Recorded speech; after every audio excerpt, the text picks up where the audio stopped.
नमस्कार, स्वागत है आप सभी का न्यूज अपडेट की इस बुलेटिन में। मेरा नाम है सिद्धांत त्रिपाठी। रुक करते सीधा खबरों की ओर। जहां देहरादून में कांग्रेस मुख्यालय पर वरिष्ठ नेता हरीश रावत और प्रीतम सिंह ने प्रेस वार्ता कर सरकार पर निशाना साधा है। प्रीतम सिंह ने आपदा राहत के 1200 करोड़ को ऊंट के मुंह में जीरा बताते हुए 2013 की आपदा का जिक्र किया और कहा कि उस समय कांग्रेस ने हालात पर काबू पाया था।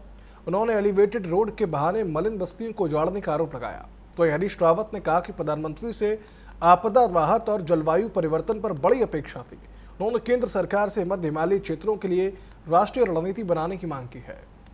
उत्तराखंड कांग्रेस ने राष्ट्रीय महिला आयोग की अध्यक्ष बीना जानी की कार्रवाई पर आपत्ति जताई। प्रदेश प्रवक्ता गर्मा दसोनी ने कहा कि देहरादून को असुरक्षित शहर बताने वाली रिपोर्ट का विमोचन महिला आयोग के अध्यक्ष ने किया, जबकि उन्हें रिपोर्ट के विवरण की जानकारी नहीं थी। कांग्रेस का कहना है कि इससे शहर की छवि खराब हुई है।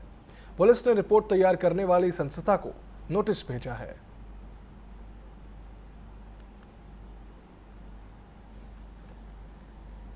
यही होता है, जब आप पर कोई दाग लगता है तो आप उस दाग को मिटाने के लिए भरसक प्रयास करते हैं, लेकिन कितना ही आप साबुन रगड़ लीजिए, दाग तो फिर भी दाग ही होता है। जिस तरह से कांच टूटने के बाद आप कितना ही जोड़ लें, उसमें दरार जरूर रहती है। उसी प्रकार से ये रिपोर्ट है।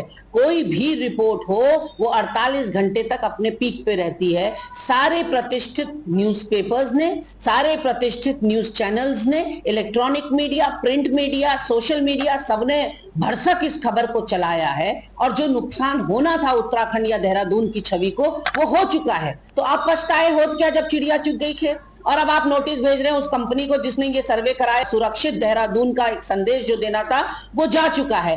और अगर आपको नोटिस भेजना ही है तो राष्ट्रीय महिला आयोग की अध्यक्षा को भेजिए, जिनके द्वारा, जिनके कर कमलों से इस रिपोर्ट का विमोचन हुआ।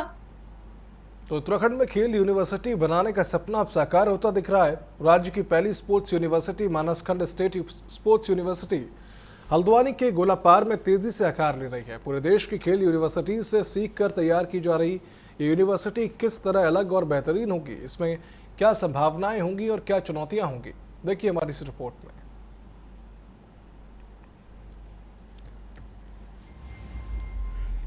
उत्तराखंड राज्य गठन के 25 साल बाद प्रदेश को अपनी पहली खेल यूनिवर्सिटी मिली है।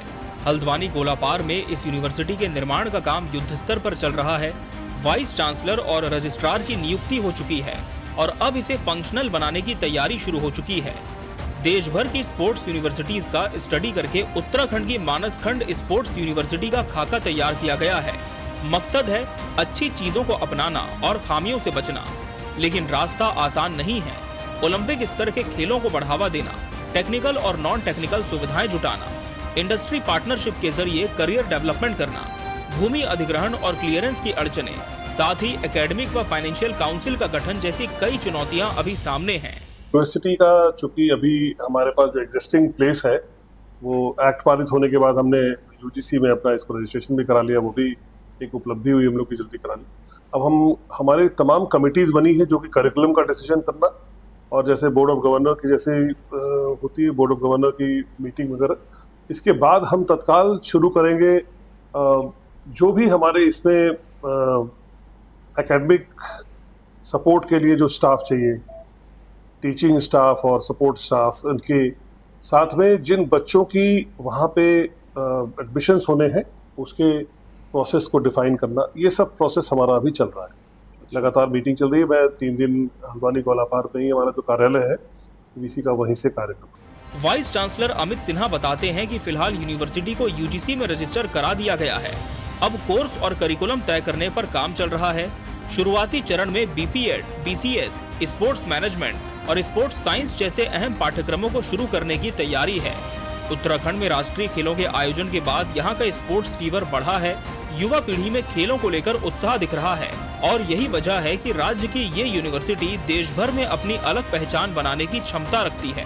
अभी हमारे तमाम जो भी कोर्स होते हैं, बीपीएड का है, चाहे बीपीएस है, चाहे बिजनेस स्पोर्ट्स मैनेजमेंट का हुआ, चाहे स्पोर्ट्स साइंस हुआ, इसमें हम लोग इसी पे विचार कर रहे हैं कि कौन सा विषय ज्यादा अच्छा रहेगा, जिससे कि क्योंकि उत्तराखंड का अगर देखें तो अभी राष्ट्रीय खेलों के बाद एक खेल का जो फीवर होता है वो बढ़ा है, खेल के प्रति जागरूकता बढ़ी है। और हम लोग पिछले कुछ दिनों में देखे हैं जिस तरह से हमारे नेशनल लेवल के इतने सारे गेम्स ऑर्गेनाइज हुए हैं, 2 एशियन चैंपियनशिप ऑर्गेनाइज हुई है, तो इससे ऐसा प्रतीत था कि यहाँ पे भी खेलों को लेके काफी उत्सुकता है। तो इसलिए मुझे पूरी उम्मीद है कि जब भी हमारा कोर्स शुरू होता है उत्तराखंड में आने के लिए काफी इस पे भीड़ रहेगी। उत्तराखंड की ये खेल यूनिवर्सिटी सिर्फ पढ़ाई तक सीमित नहीं रहेगी, बल्कि राज्य के युवाओं के खेल सपनों को पंख देगी। चुनौतियां जरूर हैं, लेकिन अगर तैयारी इसी तरह से आगे बढ़ती रही तो आने वाले वक्त में उत्तराखंड खेल यूनिवर्सिटी देश ही नहीं बल्कि एशिया की बेहतरीन स्पोर्ट्स यूनिवर्सिटी बनकर सामने आ सकती है। Bureau report, TV 24 news, Dehradun. भारी बारिश और भूस्खलन की वजह से रुकी यमुनोत्री धाम यात्रा शनिवार से फिर से शुरू होगी। प्रशासन ने मार्गों की मरम्मत कर यात्रा को सुचारू करने की तैयारी पूरी कर ली है। बीजेपी के प्रदेश मीडिया प्रभारी मनवीर चौहान ने बताया कि मुख्यमंत्री पुष्कर सिंह धामी चारधाम यात्रा को सुरक्षित और व्यवस्थित बनाने के लिए प्रतिबद्ध हैं। जिलाधिकारी और अधिकारियों को आवश्यक दिशा निर्देश भी दिए गए हैं। श्रद्धालुओं की सुरक्षा और व्यापारियों के हितों को देखते हुए यात्रा को फिर से शुरू किया जा रहा है। धामी जी की चार धाम यात्रा को सुचारू, सुव्यवस्थित और सुरक्षित यात्रा कराने के लिए प्रतिबद्ध हैं और उनके द्वारा यमुनोत्री में जिस तरह से जो रोड खराब वहां पर हो रही है उसको लेकर के अधिकारियों को निर्देश दिए गए हैं कि तत्काल प्रभाव से वहां पर रास्ते को खोला जाए और इसको लेकर के आदरणीय मुख्यमंत्री से मैंने भी और एक प्रतिनिधिमंडल के साथ मुलाकात की थी और उनके द्वारा तत्काल प्रभाव से जिलाधिकारी और गढ़वाल कमिश्नर को निर्देशित किया गया कि तत्काल प्रभाव से यात्रा को वहां सुचारू किया जाए। और इसको लेकर के मुझे लगता है कि कल से यमुनोत्री यात्रा खोल दी जाएगी और सरकार की प्राथमिकता सभी को सुरक्षित यात्रा प्रदान करना है। उसके साथ ही वहां पर जो हमारे जो व्यवसायी हैं, जो वहां पर घोड़ा खच्चर डंडी कंडी वाले हैं, उनकी भी रोजगार की व्यवस्था सुनिश्चित हो, इसको लेकर के भी सरकार बड़ी गंभीर है। इसको लेकर के तत्काल प्रभाव से यात्रा को खोल दिया जाएगा। उत्तराखंड और उत्तर भारत में मानसून की बारिश लगातार बढ़ रही है। आपको बता दें कि अगस्त में सामान्य से अधिक बारिश हुई, जिससे कि सड़कें टूट गई और जनजीवन प्रभावित हुआ। मौसम विभाग के निदेशक CS तोमर के अनुसार सितंबर में भी अधिक बारिश की संभावना है। प्रशासन ने अलर्ट जारी कर लोगों से सतर्क रहने की अपील की है।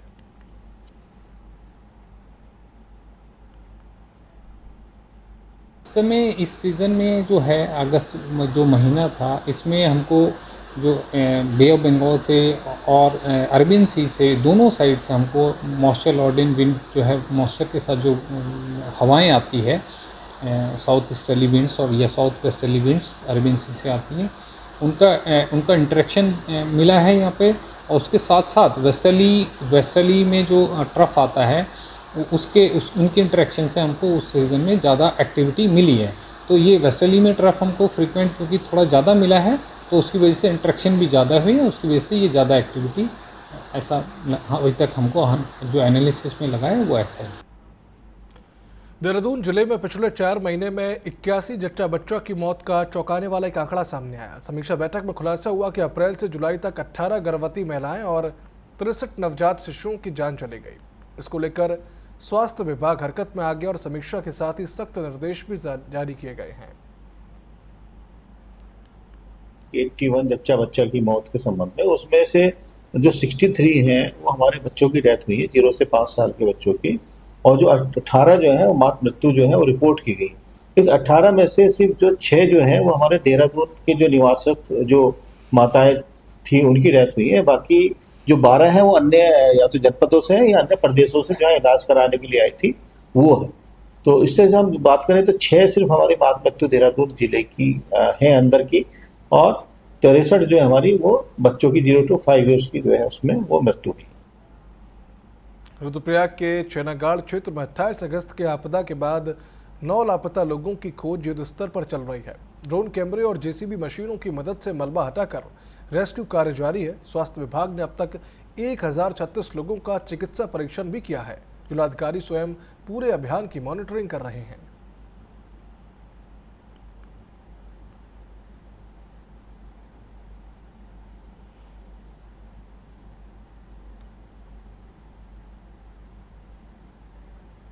न्यूज अपडेट की इस बुलेटिन में फिलहाल इतना ही। आप देखते रहिए TV 24। शुभ रात्रि।